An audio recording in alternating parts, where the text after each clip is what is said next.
So Alicia asked, where else can GMO products be found? So right in this chart, you see that 80% of all packaged foods has GMO in already. They're not going to tell you that it has GMO because a packaged food could be like a mix of things, right? And one of those ingredients is genetically modified. So they're not going to advertise it.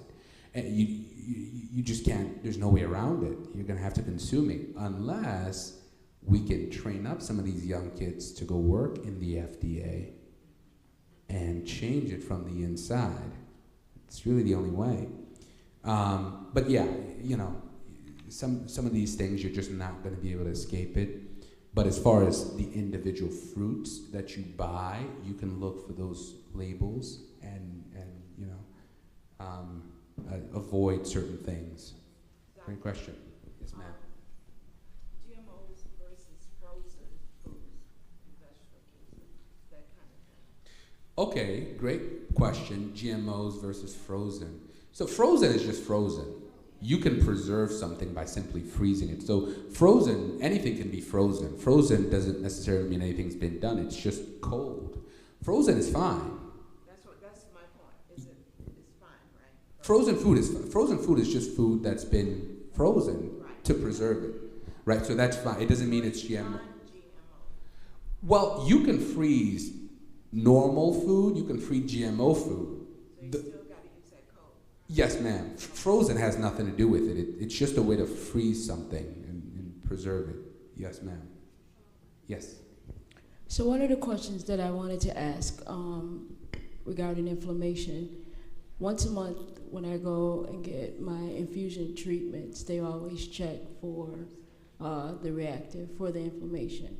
Yeah, yes. So my question is, the higher the inflammation is, the higher the inflammation is, the longer that it will take for a wound to heal, correct? Yes, ma'am. Which means that the white blood cells would be decreasing, which is what causes the healing process of a wound? So white blood cells don't necessarily, they can help with the healing, but white blood cells fight bacteria.